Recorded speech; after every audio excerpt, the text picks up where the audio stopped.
अस्सलाम वालेकुम। कैसे हैं फ्रेंड्स, क्या हाल है? उम्मीद करती हूँ कि सब ठीक होंगे। आज जो रेसिपी हम लेकर आए हैं वो ईद स्पेशल के हवाले से है, जो आप ईद के सेकंड डे बनाएं अपने घर में और अपने मेहमानों को खिलाकर खुश करेंगे और वो आपकी तारीफ़ किए बगैर भी नहीं रहेंगी। ये रेसिपी इतनी मज़े की बनती है कि घर वाले भी खाकर आपकी तारीफ़ किए बिना नहीं रहेंगे। तो उसके लिए जो सामान हमें चाहिए वो मैं आपको बता देती हूँ। 1 पाव मैंने ये चिकन लिया, जिसे धो के मैंने अच्छी तरह साफ़ करके रख लिया है। 1 प्याली कुकिंग ऑयल है। 1 प्याली बारीक स्लाइस में कटी हुई इस तरह प्याज है, देख सकते हैं आप। ये आधी प्याली दही है। आधी प्याली दूध है। 2 टेबल स्पून लहसुन अदरक का पेस्ट है। 10 अदद बादाम है। 2 टेबल स्पून खसखस है, जिसे मैंने पानी में 2 घंटे पहले भिगो दिया था और अच्छी तरह धो के साफ़ कर लिया, क्योंकि इसमें मिट्टी होती है, इसे आप बहुत अच्छी तरह धो के साफ़ करिएगा। 2 घंटे पहले भिगोने का मकसद ये था कि ये पीस जाए आराम से, क्योंकि पिसती नहीं है, बहुत मुश्किल से पिसती है। 1 टीस्पून मैंने पिसा हुआ धनिया लिया है। 1 टीस्पून मैंने नमक लिया है। 2 तेज़पात के पत्ते लिए हैं और गरम मसाले में ½ टीस्पून मैंने सफ़ेद ज़ीरा लिया है। 2 दालचीनी के टुकड़े लिए हैं। 1 बड़ी इलायची है। 10 लौंगे हैं। 10 काली मिर्चें हैं और जायफल जावित्री लिए मैंने। जायफल मैंने बहुत कम क्वांटिटी में लिया है और जावित्री ज़्यादा है। 2 छोटी इलायची हैं, जिस सब्ज़ इलायची भी कहते हैं, और 1 टीस्पून पिसी हुई लाल मिर्च। इसमें हम हल्दी नहीं डालेंगे, क्योंकि ये हम देगी बादामी कौरमा बना रहे हैं, तो इसमें हल्दी नहीं डलती। तो चले आएँ हम अपनी रेसिपी को स्टार्ट करते हैं। रेसिपी स्टार्ट करते हैं।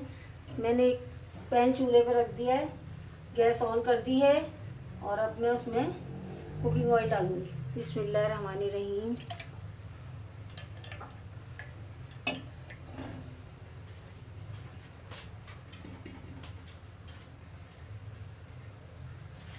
हमें प्याज जो है ये लाइट ब्राउन करनी है, ज़्यादा ब्राउन हम नहीं करेंगे वरना हमारा कौरमे का कलर ख़राब हो जाएगा।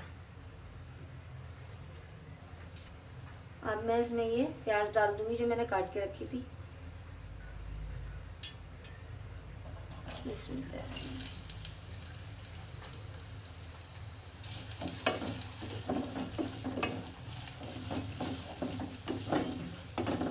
मैं प्याज को लाइट गोल्डन ब्राउन करूँगी, फिर मैं आपको दिखाती हूँ नेक्स्ट प्रोसेस क्या करना है। हमारी प्याज जो है वो लाइट गोल्डन ब्राउन हो गई है और अब मैं इसको निकाल लेती हूँ इस तरह दबा दबा के, कि सारा ऑयल इसमें से वापस निकल जाए। उसको मैं फैला के एक प्लेट में डाल दूँगी।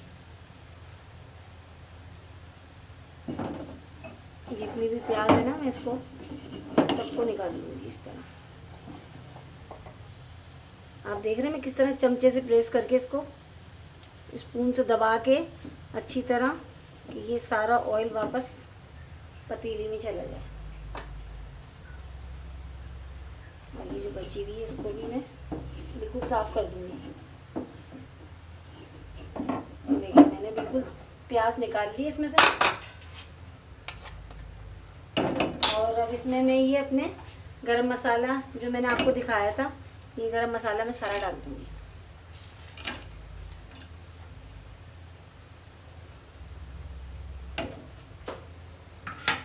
इसको भून लूँगी और प्याज को मैं चमचे से इस तरह ये हाथ की मदद से अलग-अलग कर लूँगी ताकि क्रिस्पी हो जाए। ठीक है, और हमारे ये अच्छी तरह हो गया है गरम मसाला। अब हम इसके अंदर ये तेज़पात के पत्ते डाल देंगे, इन्हें भी हम भून लेंगे। और अब हम अपनी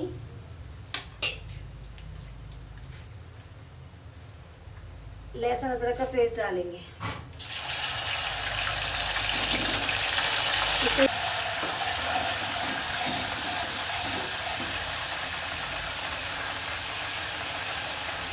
अब इसके अंदर मैं ये चिकन डाल दूँगी।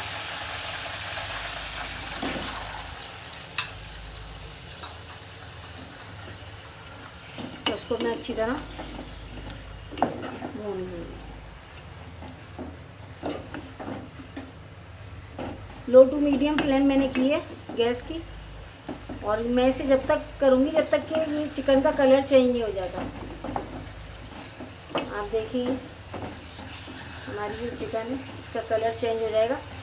फिर हम इसमें मसाले डालेंगे, खुश्क मसाले जो आपको दिखाए थे।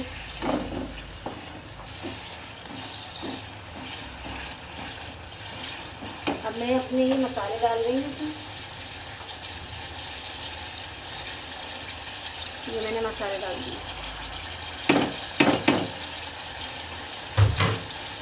इसको मैं भून लूँगी। अभी चिकन अपना पानी छोड़ेगी।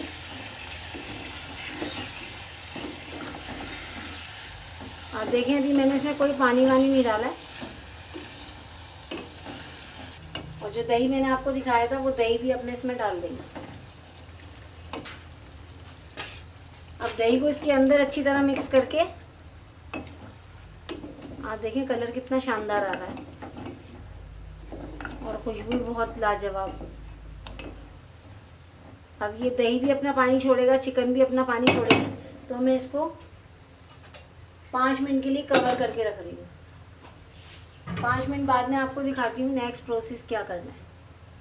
तो ये जो मैंने आपको खसखस और बादाम और ये दूध, ये सब चीज़ें मैं मिक्सर में डाल के बहुत अच्छी तरह इनका एक पेस्ट बना लेती हूँ। फिर मैं आपको पेस्ट बनाने के बाद दिखाती हूँ, ठीक है। पर जावित्री और छोटी इलायची मैंने आपको दिखाई थी, अब इनको भी मैं पीस लूँगी, ठीक है। इनको भी मैं पीस कर फिर आपको दिखाती हूँ। मैंने 5 मिनट के लिए जो अपना सालन रखा था बादामी कौरमा, हम देखते हैं उसकी क्या कंडीशन है। हमने इसमें पानी नहीं डाला था, इसमें सिर्फ चिकन का पानी चिकन ने छोड़ा था और हमने दही डाला था। तो अब जब ये इस कंडीशन पे आ गया है, आप देख सकते हैं इसका पानी काफ़ी हद तक खुश्क हो गया है। तो अब इसमें मैं ये जो मैंने खसखस, बादाम और दूध का एक पेस्ट बनाया वो मैं इसमें डाल रही हूँ।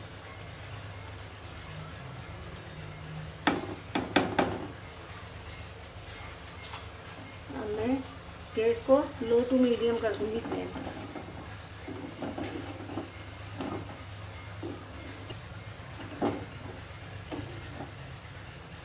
आप देख सकते हैं जो मैंने पेस्ट डाला है इसकी वजह से कितना दानेदार कौरमा बना है, ये देखें आप।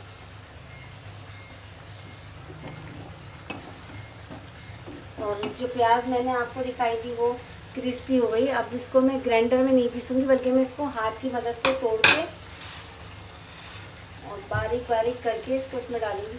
अगर हम इसको ग्राइंडर में पीसेंगे तो फिर हमारा कौरमा जो है दानेदार नहीं बनेगा, और हमें इसको दानेदार बनाना है, तो इसलिए हम इसको हाथ से चूरा करेंगे इसका। ये बहुत अच्छी और मज़ेदार रेसिपी है, आप ईद पे ज़रूर ट्राई कीजिएगा। ये प्याज जो हमने आपको दिखाई थी इसको मैंने हाथों की मदद से बारीक इसका चूरा बना लिया। इसको मैंने ग्राइंडर में नहीं पीसा। और अब ये प्याज मैं इसमें शामिल कर दूँगी।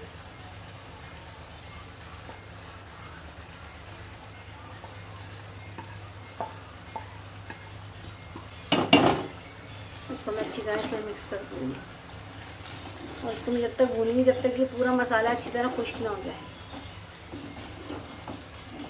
और इसमें हम चम्मच चलाते रहेंगे क्योंकि हमने इसमें बादाम का पेस्ट डाला है, तो वो नीचे तले में लगने लगेगा पैदे में।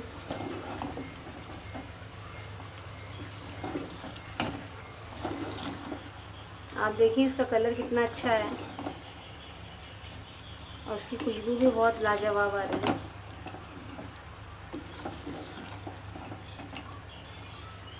और जो मैंने जायफल जावित्री का पेस्ट पीसा था मैंने इनको, वो भी मैं इसमें शामिल कर दूँगी। इससे बहुत अच्छी कौरमे में खुशबू आती है। और इसको भी मैं अच्छी तरह मिक्स कर दूँगी।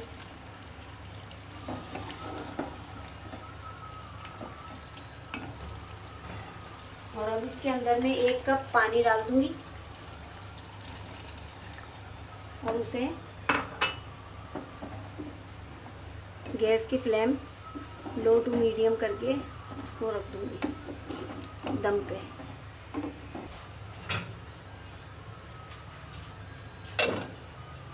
हमने जो 5 मिनट के लिए अपना कौरमा रखा था वो किस कंडीशन पे है।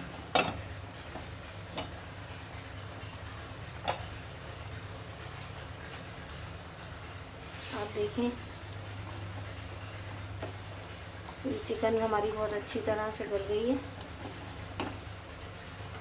अब हम इसमें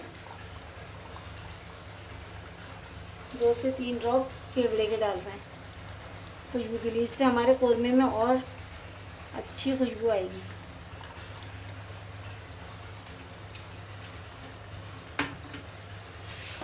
इसको मैं मिक्स कर देती हूँ।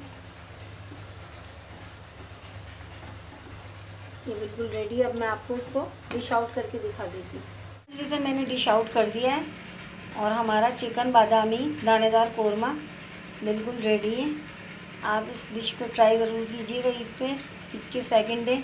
ईद स्पेशल के हवाले से मैंने ये डिश बनाई है। इंशाल्लाह ताला आप लोगों को ज़रूर पसंद आएगी। आप ट्राई करेंगे तो आप वाकई कहेंगे कि कोई चीज़ है मज़ेदार। आप देखें इसकी, मैं आपको जूम करके दिखा देती हूँ। इसे मैंने बादाम से गार्निश किया है और ये बहुत लजीज बनती है। आप इसको ट्राई कीजिएगा और मुझे कमेंट्स करके बताइएगा। जो इजाज़त चाहती हूँ, ज़िंदगी रही तो फिर मुलाकात होगी किसी नई रेसिपी के साथ, बहुत सारी दुआओं के साथ। अल्लाह हाफिज़।